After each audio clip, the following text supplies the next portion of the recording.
네, 오늘 제가 소개해 드릴 책은 과학자 최재천 교수의 통섭적 인생의 권위라는 책입니다. 우리가 살고 있는 지구죠. 지구의 탄생은 언제쯤 됐을까요?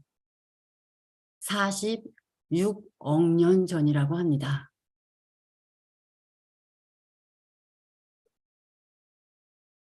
그러면 인간은 언제 탄생을 했을까요?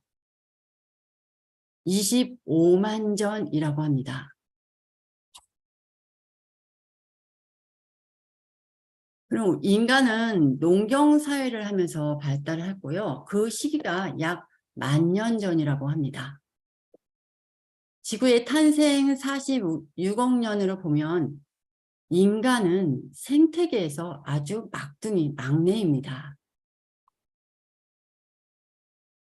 인간은 특별한 존재가 아니죠. 우주를 구성하는 아주 작은 점에 지나지 않습니다.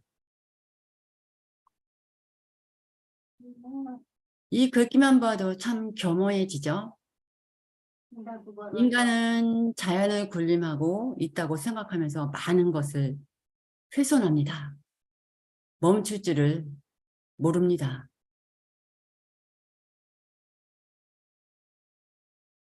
인간과 자연의 관계는요, 과거에는 자연이 인간에게 정말 아낌없이 주는 존재였어요. 그러나 이제 기계 문명 발달에 따른 자연 파괴로 인해서 더 이상 인간에게 자연이 줄 수 없는 존재가 되어버렸습니다. 모든 것은 받은 것만큼 돌려주는 자연의 섭리를 따르는 것이 가장 아름다운 삶인데 지금 그러지를 못하고 있습니다.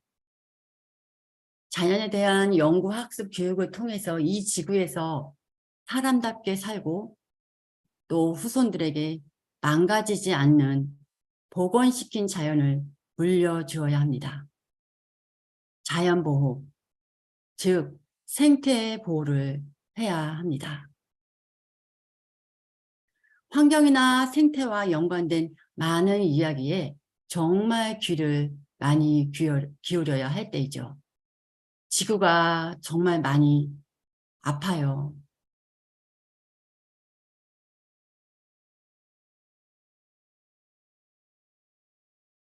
근데 최재천 교수의 통섭적 인생의 권위라는 이 책은요. 자연보호, 말한 대로 아까 말한 생태보호에 대한 책이고요. 이 작가를 이제 소개를 할게요. 과학자인데요. 대한민국에서 가장 이제 유니크한 이제 지식인이고 과학자고요. 하버드 대학교 생물학 박사이셨고요. 코로나19 때 이제 일상회복이나 공동위원장 또 이화여제대학교 에코과학부 석자 교수였고요. 국립생태원 제1대 원장 그리고 환경운동연합 공동대표 2007년 서울대학교 교수셨습니다. 해외에서는 열대 전구를 다니면서 동물의 삶을 많이 들여다보고 또 국내에 와서 머무를 때면 알면 사랑한다라는 좌우명으로 자연사랑하고 기초과학의 전도사로서 전국을 누비며 이제 얘기를 했습니다. 대중화를 실천하기 위한 다방면에서 노력하신 분입니다. 인문학과 자연과학을 통합을 꿈꾼다. 학문간의 이제 벽을 허물고 통합적으로 사고해야만 더 크게 발전할 수 있다고 생각하기 때문입니다. 최재천 교수는 과학자이자 또 지식인으로서 한국 사회에 중요한 화두를 던져온 최재천 교수는요. 21세기가 요구하는 인간상으로는 호모신비우스, 즉 협력하는 인간상을 제시하였고 극단적인 경쟁과 환경 파괴의 위기를 맞고 있는 현대인에게 새로운 화두를 던지고 있습니다. 저서로는 여러 가지가 있고요. 32여 권을 저술하고 번역을 했습니다. 2019년대는 동물행동학 백과사전의 총괄 편집장을 역임하기도 하셨습니다. 이 책은요. 미국에서 교수 생활을 마치고 한국에 돌아오시고 15년 동안 그가 발언한 것 중에 공감의 기록을 남길 만한 것들을 정리해서 만든 책입니다. 환경 문제를 우려하는 목소리는요. 질병 전문가들은 앞으로 코로나19 같은 일이 자주 벌어질 것이라고 합니다. 아이들이 생애 동안 이런 일을 적어도 대여섯 번은 겪을 거라고 하고요. 그래서 삶의 적전환이 필요하다. 국영수뿐만 아니라 자연과 함께 어떻게 살아가야 하는지도 공교육에서 가르쳐야 한다고 합니다. 코로나로 이제 힘들게 살았지만 제법 이제 이번 기회로 많은 사람들이 자연에 대한 생각이 많이 달라졌어요. 통속적 인생이란 무엇인가? 두 번째 삶의 태도, 두 가지의 삶의 태도인데요. 첫 번째는 받은 만큼 돌려주는 자연의 법칙대로 사는 태도. 인간은 결국 지구 위의 작은 존재에 지나지 않습니다. 다른 동물도 이제 인간처럼 감정을 느끼는 존재라는 것, 그리고 겸허한 자세로 자연의 일부가 되어 살아가는 것이 진정 아름다운 삶이라고 말하죠. 그리고 두 번째는요, 화가 피카소처럼 사는 태도를 말합니다. 자신이 원하는 것을 이루는 데는 두 가지 방식이 있는데요. 아인슈타인 방식과 피카소 방식이 있어요. 이 두 사람은 모두 20세기를 대표하는 천재였죠. 아인슈타인은 상대성 이론이라는 결정적 한 방으로 누구도 감히 진짜 범접할 수 없는 자신의 세계를 구축한 반면에 화가 피카소는 엄청난 다작을 통해서 천재성을 발휘했습니다. 이를테면 공이 날아올 때마다 너무 재지 않고 방망이를 이제 휘두르다 보면 단타도 치기도 하고 또는 이제 말로 홈런도 치게 된다는 거예요. 자신에게 이제 주어진 모든 것을 이제 시도하다 보면 언젠가는 이제 자신만의 세계를 이룰 수 있다는 것이죠. 21세기 이제 성공학은 받은 만큼 돌려주는 자연의 법칙에 있는데요. 생태계는 수십 개의 나무 블록으로 이루어진 젠가 게임과 같습니다. 젠가 게임은 하나의 블록을 이제 잘못 빼면 탑이 와르르르 무너지는 그런 것처럼 이 생태계도 이렇게 돼 있다는 거죠. 그 중에서 뭔가가 하나하나 없어지고 이러다 보면 어느 순간에 이 생태계가 와르르 무너진다는 겁니다. 지구에서 언제 이제 어떤 종들, 수많은 종들 중에서 어떤 게 사라지면 생태계 전체가 다 무너진다는 거예요. 그건 아무도 모른다는 거죠. 이제 개발이냐 보존이냐 따지고 있을 여유가 없고요. 보존을 생각하지 않는 개발을 계속한다면 우리 자신의 미래도 장담할 수 없다는 거죠. 세계에 이제 많은 사람들이 이제 눈물겨운 노력에도 불구하고 지금 지구 생태계 곳곳에서는 너무나 많은 생물들이 사라지고 있답니다. 제인구달 박사는 말해요. 자연은 엄청난 회복력이 있고 인간에게는 불굴의 의지가 있기에 우리에게는 아직 희망이 있다. 환경 살리기입니다. 기후변화의 문제, 구호만 외칠 게 아니라 우리가 먹는 밥상에서부터 해결하자. 식탁의 작은 변화야말로 환경을 지키는 지름길이다. 그럽니다. 벌레 먹은 과일이 더 맛있는 법이다. 소비자가 이제 세상을 바꾼다는 거죠. 소비자가 원하면 바뀔 수밖에 없는 게 상업이고 또 그러면 제조업과 공업, 농업도 변할 수밖에 없다는 겁니다. 벌레 먹은 과일을 주세요. 사실 매끈한 과일을 찾는데요. 그런 과일을 찾으면 찾을수록 재배하는 농부들은 엄청난 부담을 갖게 됩니다. 더 단 거, 더 좋은 과일 이런 거를 소비자가 찾다 보면 농부들은 화학약품을 더 쓸 수밖에 없고요. 실제로 이제 벌레가 조금 먹은 과일이 건강에 좋은 걸 사람들이 많이 인식하고 그것부터 점점 변해 나간다면 뭔가 하나의 변화에 있지 않을까 싶습니다. 자연계의 먹이 사슬을 보면 1차 이제 생산자에서 2차 생산자, 3차 생산대로 올라갈 때마다 전체 에너지의 10%씩 남게 된다고 합니다. 여기서 이 책에서 생태 발자국이라는 용어가 나오더라고요. 이것은 인간이 이제 지구에게 삶이 영위하는 데 필요한 의식주 등을 제공하기 위해서 자원을 생산, 폐기하는 데 들어가는 비용을 토지로 환산한 지수를 말한다고 합니다. 그리고 푸드 마일리지란 식품이 이제 생산, 운송, 유통 단계를 거쳐 식탁에 오르는 과정에서 소요되는 거리를 푸드 마일리지라고 합니다. 식탁에 이제 우리가 먹는 이제 세계화로 되어 있기 때문에 우리 식탁에 올라오는 음식들이 너무나 먼 거리에서 이동해서 오고 있어요. 칠레에서 재배한 포도가 가격 경쟁력을 무기로 국내 시장을 잠식하는 실정이고요. 먼 거리를 이동하면서 이산화탄소를 배출한 그 포도를 우리가 지금 먹고 있죠. 미래형 인재에 대한 챕터가 있어요. 세상은 멀티플레이어를 원한다. 예전에는 한 가지만 잘해도 먹고 살 수 있다는 말은 옛말이다. 복잡한 세상에서 살아남는 길은 멀티플레이어가 되는 것이다. 배움의 스펙트럼을 넓혀라. 12가지 재주에 저녁거리가 간데없다는 말이 있었죠. 사람은 모르는지기 한 우물을 파야 한다고 했는데요. 하지만 지금은 다양한 기술을 조합하는 것이 중요한 시대고 사회에서 요구하는 인재상도 변하고 있다는 겁니다. 한 우물을 파는 인재가 되되 그 밖에 다른 우물도 넓게 팔 줄 아는 통섭형 인재를 요구한다는 것입니다. 한마디로 말해서 여러 분야의 경계를 가로지르며 새로운 지식하고 가치를 만들어야 한다는 것입니다. 세상은 갈수록 복잡해집니다. 한 사람의 힘으로는 풀 수 없는 성격의 것이기도 하죠.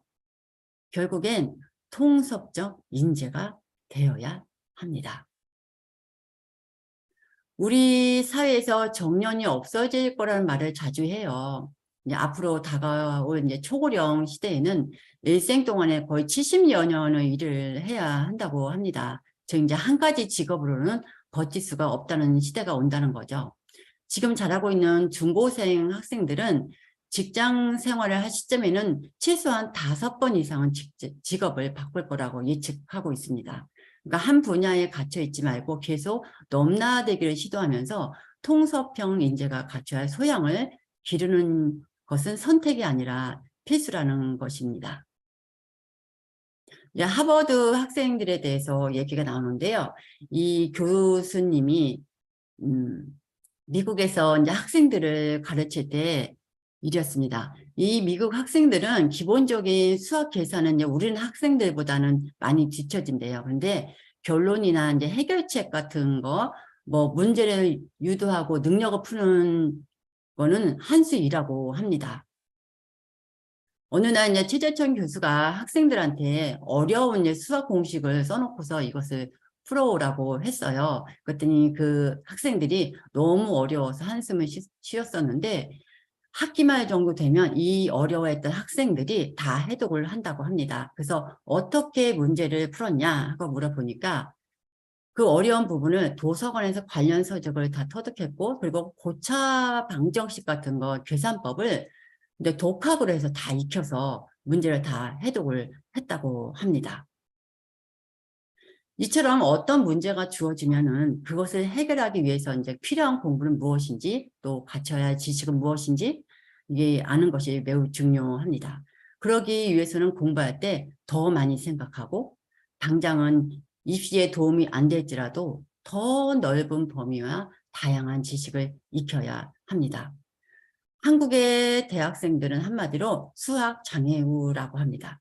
대학 입시를 위해서 수학 능력 시험을 치르지만 이제 수학 능력은커녕 학습에 관한 이제 장애 문제 해결 능력이 없는 수준이라고 합니다.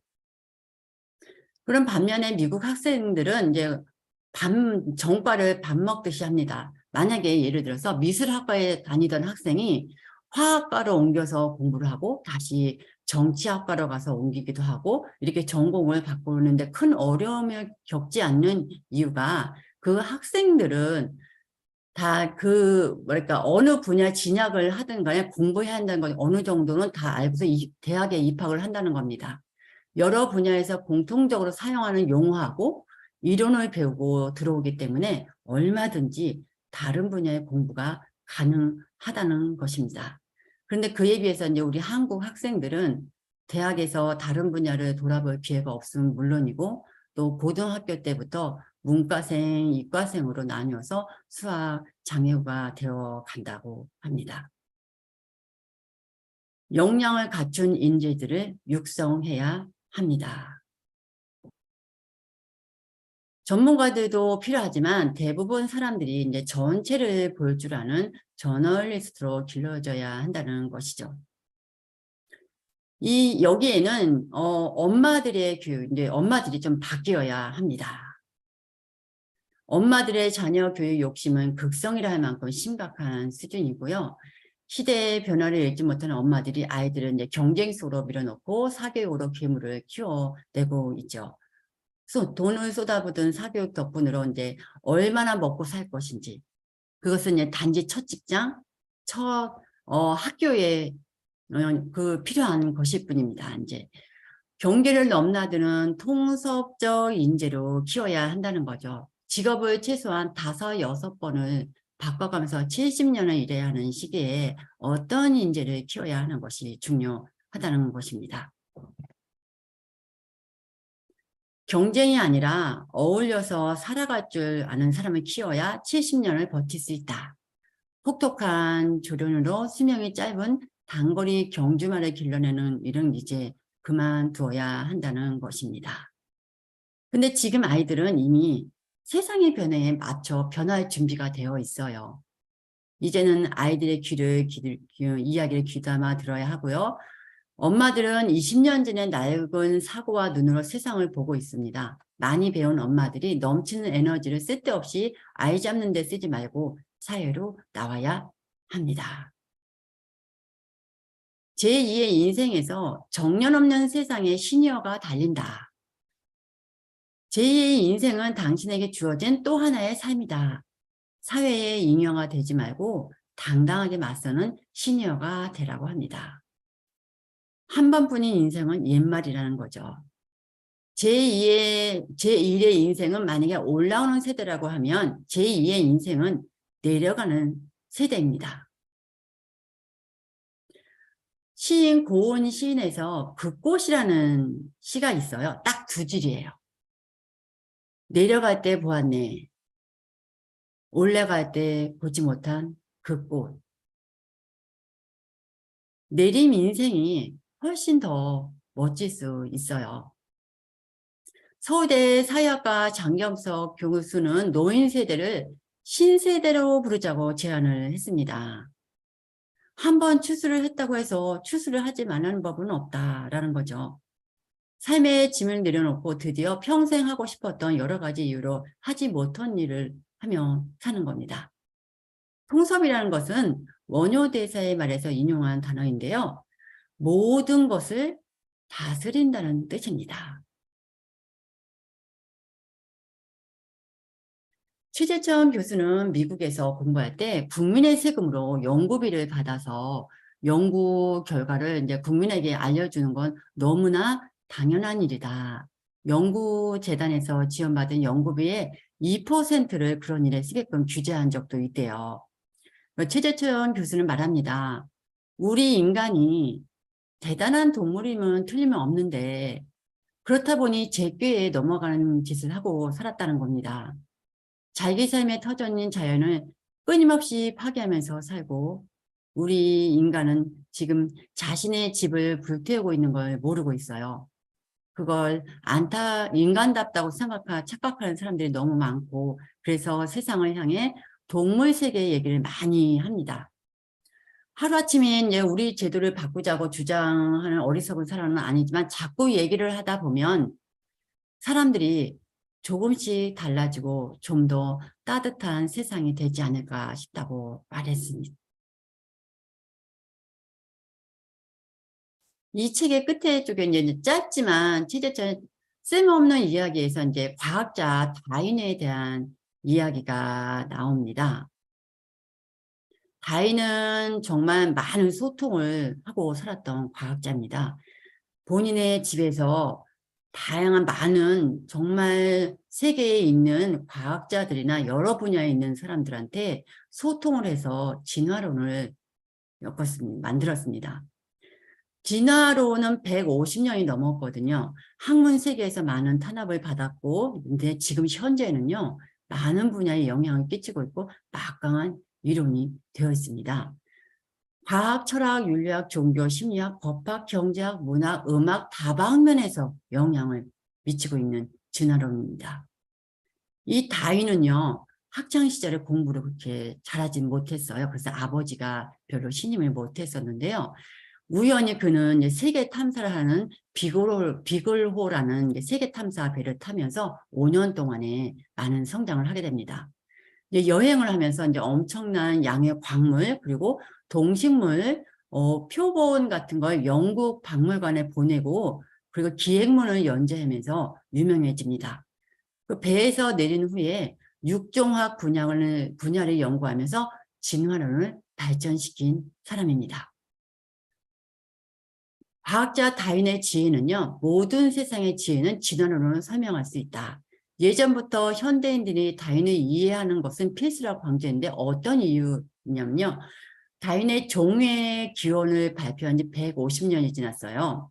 이 이론의 영향이 미치지 않은 분야는 없지 않고 굉장히 많은데요. 다이는 이제 5년 동안 아까 비그로를 타면서 많은 경험을 했어요. 근데 이거를 세계 다니면서 한 것이 아니라 전 세계 많은 사람들에게 편지로 소통을 했어요. 그 시대에 다른 게 없으니까 그 편지를 소통을 하면 그들은 지식을 이제 엮어서 자신의 이론을 탄생시켰는데요. 그게 만약에 살아있다면 지금의 이메일, SNS를 소통을 했을 거라고 합니다. 다윈은 소통의 귀재였고요. 많은 사람들한테 이렇게 얘기했다고 합니다. 나 대신 이것 좀 구해주시오. 나 대신에 그것 좀 조사해서 보내주겠소? 이렇게 많은 사람들한테 부탁을 해서 했다고 합니다. 그러면 그 사람들은 그걸 다 해서 보내줬대요. 그러면 그걸 받고 감사의 인사를 편지를 해서 다 보냈다고 합니다. 그 편지 오고 간 것이 박물관에 있다. 거짓 15,000통인가 10,000통인가 있다고 합니다. 다인은 그래서 이게 카리스마적인 리더십 있는 사람이 아니고 횡적인 그래서 나를 따르라 하지 않았고 자연스럽게 여럿이서 모여서 생각을 같이 하는 이론을 보강할 수 있게끔 한 형태의 리더십을 구사했다고 합니다. 이 책에서 통섭적 인생이란 무엇인가? 결국은 인간은 지구의 작은 존재에 지나지 않습니다. 다른 동물도 인간처럼 감정을 느끼는 존재라는 것이고요. 이러한 사실을 깨닫고 겸허한 자세로 자연의 일부가 되어 살아가는 것이고요. 즉, 받은 만큼 돌려주는 자연의 법칙대로 사는 태도입니다. 둘째는 20세기를 대표하는 아까 말한 천재화가 피카소처럼 이를테면 공이 날아올 때마다 너무 재지 않고 방망이를 휘두르다 보면 단타도 치고 말로도 치는 것처럼 통섭적 인생은 두려워하지 않고 자신에게 주어진 모든 것을 시도하는 피카소처럼 사는 태도라고 합니다. 최재천 교수는 말합니다. 제가 보통 사람들과 다른 점이 있다면 꽤 오랜 시간 우리를 둘러싼 자연과 생명을 가진 모든 이웃들에 대해서 많이 알고자 노력했다는 것입니다. 이렇게 얻은 많은 알을 많은 사람들의 삶과 나눌 때 진정 빛나는 가치가 될 수 있다고 말합니다. 우리 모두는 자연보호, 즉 지구, 생태보호를 위해 노력해야 합니다. 네, 오늘은 책을 이렇게 통섭적인 인생의 권유 최재천 교수의 책을 소개해 드렸습니다. 감사합니다. 네, 오늘은 생태보호에 관한 과학자 책을 좀 좀 소개해 드렸습니다. 네. 네. 그러니까 이게 시대 흐름에 맞게 그 통섭적 인지, 그러니까 요즘은 멀티가 그게 그 내용인 것 같아요. 그래서 통섭형 인재, 통섭형 인재가 되면 모든 상황들이 오더라도 내가 다양한 그 재능이 있기 때문에 시대 흐름에 맞게 살아갈 수 있다. 일명 멀티. 네. 누르면 꾹 나오는 멀티, 그죠? 예, 멀티. 일라에 계신 분들이 다 멀티가 되지 않을까? 예, 멀티 맞습니다. 인간. 예, 그래서 되게 그게 이렇게 쭉 이야기를 했어도 딱 그 한 줄 이야기로 네. 통섭형 그 인재, 예, 이 돼야 네. 된다. 맞습니다. 네네네. 네. 예, 감사합니다. 감사합니다. 미행크 형네 언니는요. 음,